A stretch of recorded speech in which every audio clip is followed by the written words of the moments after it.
رفقۂ محترم، السلام علیکم ورحمۃ اللہ وبرکاتہ۔ میں غالباً میرے زیادہ تر ویڈیوز میں ہر وقت آپ سے تقاضا رکھتا ہوں، جو تقاضا میری طرف سے نہیں ہوتا، وہ تو اللہ رب العزت کی طرف سے تقاضا ہے جو میں آپ تک کے پہنچاتا ہوں کہ ہم جو ایمان کے دعوے دار ہیں، کہ ہم ایمان والے ہیں، تو دراصل اللہ چاہتا ہے کہ ہم شعوری مسلم بنیں۔ اب آپ یہ سوچتے ہوں گے کہ بھائی شعوری مسلم بننے کے لیے کیا کیا کرنا ہوگا ہم کو کہ ہم شعوری مسلم بنیں؟ ہر کوئی چاہے گا کہ اللہ کے تقاضے کو پورا کرے کہ ہم شعوری مسلم بنیں، تو سمجھیے کہ اور پھر یہ بھی سوچتے ہوں گے آپ کہ کیا ہم شعوری مسلم اگر نہ بنے تو ہم جنت میں نہیں جائیں گے؟ یہ بھی سوال پیدا ہوگا نا کہ ایک ایمان والا اگر وہ شعوری مسلم نہ بنے تو کیا دوزخ میں چلے جائیں گا؟ سوچنے کا مقام ہے، اس پر بھی آپ غور کیجئے۔ جیسا بچپن میں ہوتا ہے کہ ایک بچہ ہے، پیدا ہوا تو اگر کوئی کافر کا بھی بچہ رہا تو وہ بھی جنتی ہے۔ ایمان والا تو خیر سوال ہی پیدا نہیں ہوتا، لیکن بچہ جنتی ہوتا کیونکہ وہ معصوم ہوتا۔ کیوں جنتی ہوتا؟ کیونکہ اس کو کوئی شعور نہیں ہوتا، اس کو کوئی شعور نہیں ہوتا اس چیز کا کہ کیا صحیح ہے کیا غلط ہے، وہ جج نہیں کر پاتا۔ تو اللہ نے اس کو وہ بینیفٹ دیا بچے کو کہ وہ اگر مرتا ہے بچپن میں تو وہ جنتی ہے۔ ایسا پاگل شخص وہ بھی جنتی ہے، کیوں؟ کہ اس کو شعور نہیں ہوتا۔ اچھے برے کی تمیز بچے کو بھی جو ہوتی، اس سے بھی کہیں گیا گزرا وہ ہوتا۔ کون؟ ایک پاگل شخص، تو اس کو بھی شعور نہیں ہوتا، لہٰذا اللہ نے اس کو بھی بینیفٹ دیا کہ وہ بھی جنت میں جاتا۔ پھر اب ہماری طرف جائے، اگر وہ مر گیا اس حالت میں، اگر اب ہم ہماری طرف آئے تو ہمارا تو بچپن نکل گیا۔ جیسی جو بچہ شعور یافتہ ہوتا، جوان ہوتا، بالغ ہوتا، تو پھر جب اس کو دنیا داری کا اچھا برا سب سمجھتا اس کو۔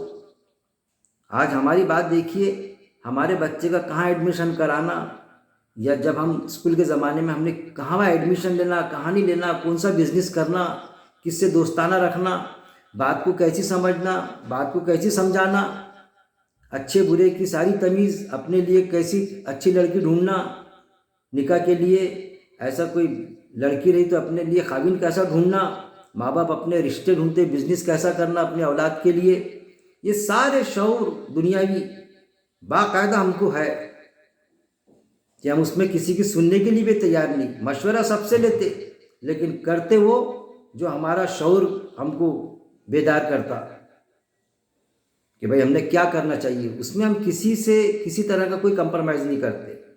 کوئی بیمار ہوا ہمارے گھر میں، فیملی میں، خاندان میں، تو ہم کس ڈاکٹر کا علاج کرنا سب سے پوچھیں گے، لیکن جہاں ہماری عقل، ہمارا شعور ہم کو بتاتا، ہم اسی ڈاکٹر کے پاس آپریشن کرائیں گے یا جو بھی ٹریٹمنٹ کروائیں گے۔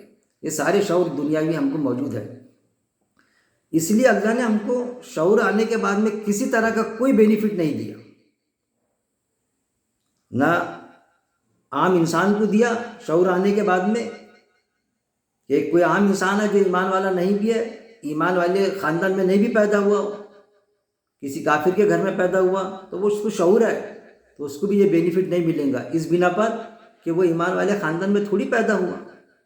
نہ کہ ہم کو ملیں گا کہ ہم ایمان والے خاندان میں پیدا ہوئے تو بھائی مسلمان کے پیٹ میں پیدا ہوئے تو ظاہر ہم مسلمان ہی ہیں، بالکل نہیں۔ مسلمان بننا پڑے گا، آپ کو شعوری مسلم بننا پڑے گا، ورنہ آپ جنت میں نہیں جا سکتے۔ یہ چیز ہے، اس لیے تو علماء حضرات کہیں لکھتے کہ بھائی یہ جو معاملہ ہے کہ شعور آنے کے بعد میں بعض پوچھ ہوگی ہماری، تو بچپن میں مر جاتا ہے، جنت میں جائیں گا۔ اب ہم کو شعوری مسلم بننا ہوگا، اگر ہم کو جنت میں جانا ہے تو اس کے لیے ہم کو کیا کرنا پڑے گا؟ تو آپ دیکھیں گے منظر عام پر ہر کوئی چاہتا کہ میں شعوری مسلم بنوں، ہم کو یہ پتہ نہیں ہوتا اصل میں کہ شعوری مسلم کیا ہوتا ہے، لیکن ہم ایک شعور حاصل کرنا چاہتے ہیں۔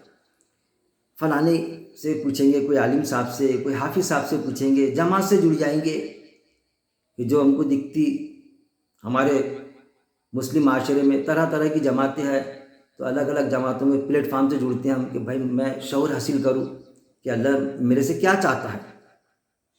اس کے لیے انسان جماعت سے جڑتا، کسی سے ملتا، مجلس سے جو منعقد ہوتی ایمان اور یقین کی وہاں پر جاتا، کچھ لوگ جماعت میں جاتے، یہ بھی دیکھنے میں آیا گھر دار چھوڑ کے دور دور تک کے نکل جاتے، دلی، امریکہ اور کہاں پر، کوئی کہیں پر جاتا، کوئی اپنے مقامی سطح پر ہی محنت کرتا، کوئی کسی جماعت سے جڑتا۔ یہ ساری چیزیں اصل میں کیا ہے، لاشعوری طور پر ہم شعور حاصل کرنے کے لیے، اللہ کے دین کا شعور حاصل کرنے کے لیے کہ ہم ہماری زندگی اللہ کے قاعدے کے مطابق کیسا گزارے۔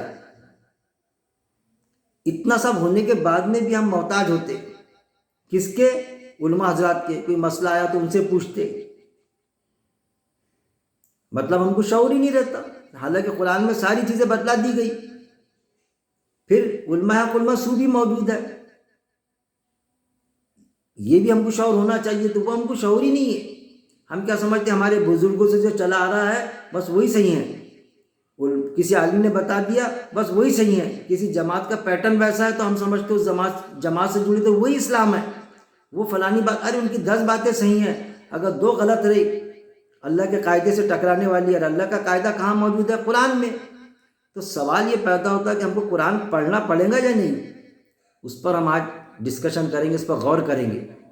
تو جب ہم مسلم معاشرے کی طرف نگاہ ڈالیں تو ہم کو ایسے لوگ ملیں گے، ہم جب ان سے ملتے، کسی بھی جماعت کا ہو یا کوئی پارٹیکولر جماعت کا، تو وہ اتنے معتبر ہوتے، ہم ان کی بہت عزت کرتے، وہ جانے انجانے بھی رہتے ہمارے لیے، ہمارے گھر تک کے آتے، ہم سے بات کرتے، ہم ان کو بولو تو صاحب بولتے، بھائی ہم تو آسمان کے اوپر کی زمین کے نیچے کی بات کرتے۔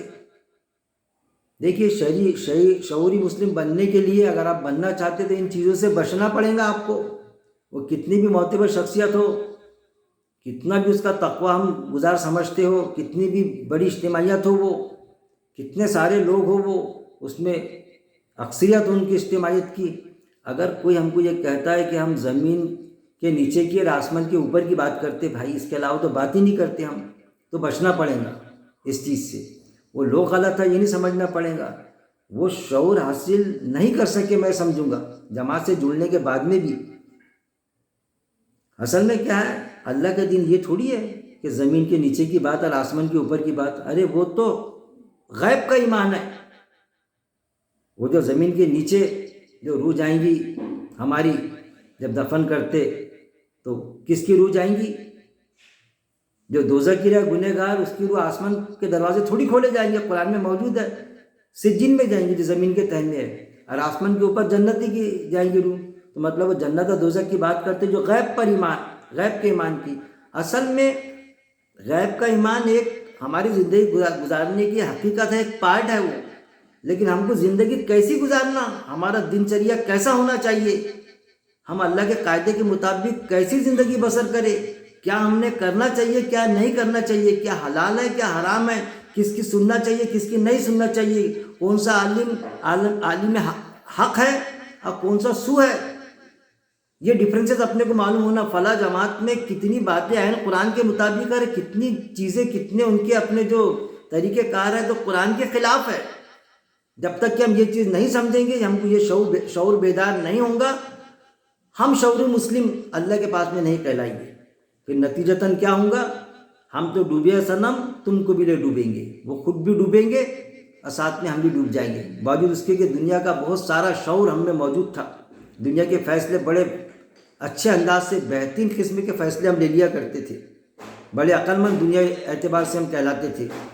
تو اس کے لیے جو ہے تو ان چیزوں سے بچنا پڑے گا۔ جو پہلا نسخہ بتایا میں نے کہ اگر کوئی یہ کہے کہ ہم زمین کے نیچے کی اور آسمان کے اوپر کی بات کرتے تو سوچنا پڑے گا کہ بھائی ہم تو زمین سے جڑ کے جو کام ہوتے، ہم کو وہ بات چاہیے کہ ہم زمین سے جڑ کے کیا کریں، ہم زمین پہ رہ کے جڑ کے کیا کریں، ہم کون سے کارنامے انجام دیں، کن چیزوں سے بچے، کن چیزوں کو کرنے والے بنے ہم، تاکہ ہماری آسمان کے اوپر والی زندگی پار ہو جائے۔ زمین کے نیچے والی زندگی تو وہ سجین والی زندگی ہے، جو دوزخ والی زندگی، اس سے ہم کو کیا کرنا پڑتا، اس سے صرف بچنے کی ضرورت ہے. لیکن آسمان کے اوپر کی زندگی وہ خاص ہے جو ہماری وراثت ہے. آسمان کے اوپر جنت، جہاں سے آدم علیہ السلام دنیا میں آئے، کس لیے آئے؟ اس جنت میں جانے کے لیے، ریکنٹینیو ہونے کے لیے. تو انہوں نے تو بالکل اپنے عمل برابر کر دیے، لوگوں تک کے پہنچا دیے. ہم کب کریں گے؟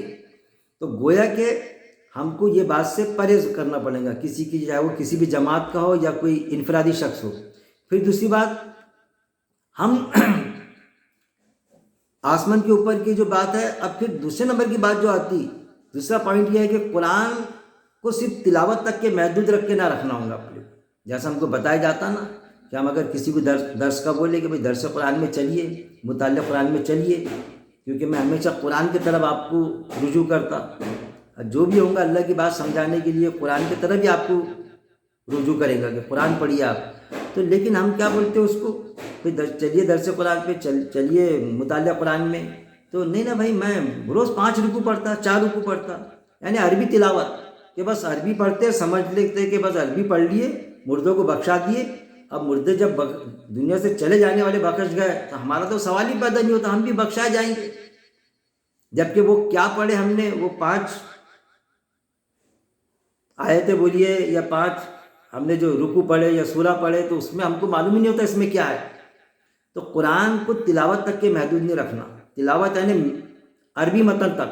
ویسے تو تلاوت کے معنی ہوتے فالو کرنا، تلاوت یعنی پیچھے پیچھے چلنا. اس کے صحیح معنی جو ہے، صحیح مفہوم یہی ہے اس کا، کہ اس وقت میں ہم پیچھے پیچھے چلیں گے جب ہم کو عربی، یا تو عربی زبان آتی ہو کہ ہم اس کے میننگ کو سمجھ رہے ہیں، یا پھر جو زبان آتی اس میں ہم اس کی ترجمانی پڑھے.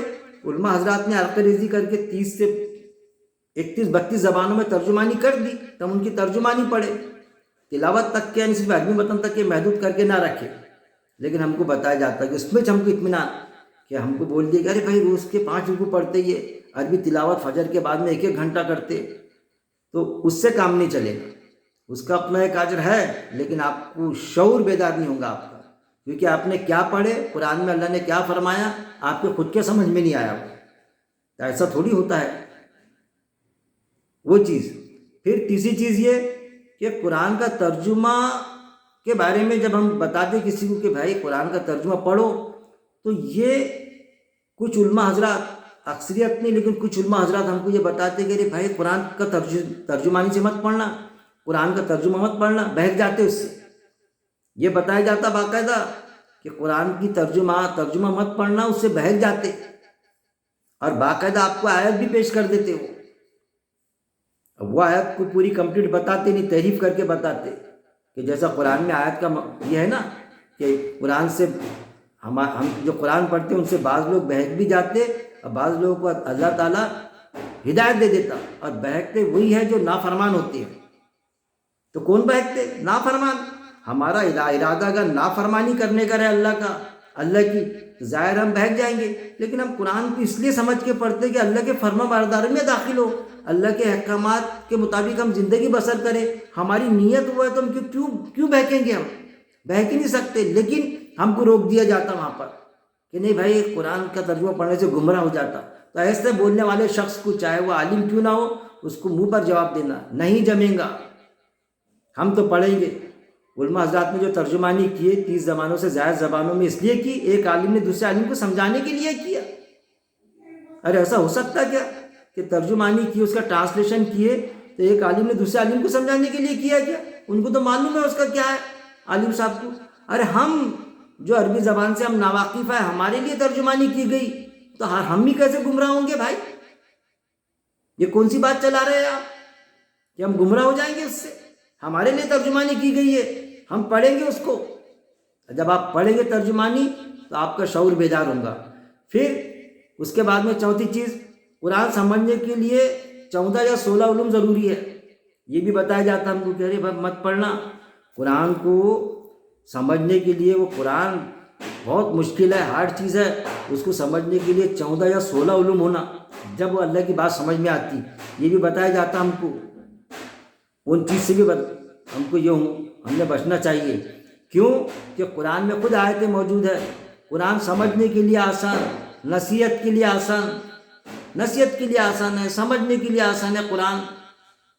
جب اللہ صاف انداز سے ڈنکے کی چوٹ پر اللہ بتا رہا ہے کہ سمجھنے کے لیے آسان، نصیحت کے لیے آسان، یہی ترجمہ علماء کی اکثریت نے کی ہے، تو پھر اس میں 14 علوم کی تو بات ہی نہیں آتی، 14-16 علوم آسان ہے سمجھنے کے لیے۔ آیت ہے، ہم نے قرآن کو سمجھنے کے لیے آسان کر دیا، تو ہے کوئی قرآن کو سمجھنے والا؟ ہم نے قرآن کو نصیحت کے لیے آسان کر دیا، تو ہے کوئی نصیحت حاصل کرنے والا؟ ٹرانسلیشن ہے نا ایسا کہ اللہ بالکل نچھاور کر رہا ہے کہ ہے کوئی سمجھنے والا ہماری بات کو، اللہ کی بات کو، کہ وہ سمجھے اور سمجھنے کے بعد میں عمل کرے۔ پھر یہ بھی سوچنا کہ ہمارے کو جو بتایا جاتا ہے کہ قرآن پڑھنے سے بہک جاتے ہیں، خطرناک چیز ہے، انسان بہک ہی نہیں سکتا۔ ایمان والا تو خیر دور کی بات، کیا بہکے،